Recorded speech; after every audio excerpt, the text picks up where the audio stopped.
তোমাকে চাই, শুধু তোমাকে চাই, আর কিছু জীবনে পাই বা না পাই। সালমান শাহের মৃত্যুর 29 বছর পর এবার মুখ খুললেন চিত্রনায়িকা শাবনূর।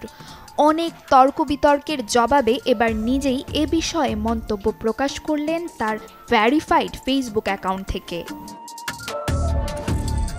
সোমবার সন্ধ্যায় দীর্ঘ এক স্ট্যাটাসে নায়িকা দুঃখ প্রকাশের মাধ্যমে জানান, ভুল তথ্য ছড়িয়ে অনেকেই তাকে এই মামলায় জড়িয়ে ফেলছেন।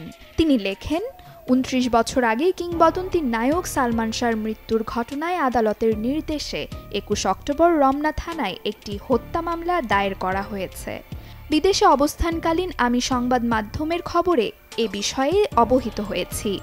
অনেকেই এ বিষয়ে আমার মন্তব্য জানতে চাইছেন, তবে যেহেতু বিষয়টি বর্তমানে আদালতে বিচারাধীন, তাই শুরুতে এ নিয়ে কথা বলতে চাইনি।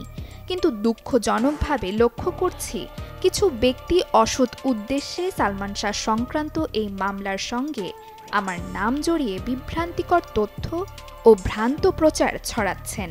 আমার সম্পর্কে ভিত্তিহীন এসব গুজব ও অপপ্রচারের তীব্র নিন্দা জানাচ্ছি এবং সবাইকে অনুরোধ করছি সত্যতা বিবর্জিত ও ভ্রান্ত তথ্য প্রচার থেকে বিরত থাকুন।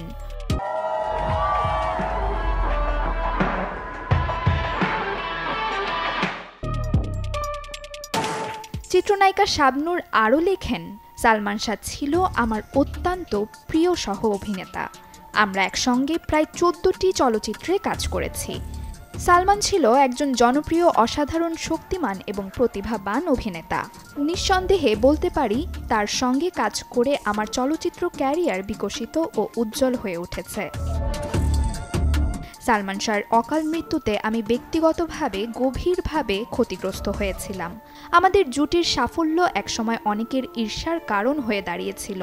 তার মৃত্যুর পর কেউ কেউ হয়তোবা নিজেদের বাঁচাতে উদ্দেশ্যমূলকভাবে আমার সঙ্গে সালমানের সম্পর্ক নিয়ে নানা গুঞ্জন ও বিভ্রান্তি ছড়িয়ে থাকতে পারে। আমাদের নিয়ে অনেক জল ঘোলা হয়েছে, যা আমাকে মানসিকভাবে ভীষণভাবে আঘাত করেছে। তবে আজও আমি স্পষ্ট করে বলতে চাই, সালমান শাহ কিভাবে মারা গেছে তা আমি সত্যিই জানি না।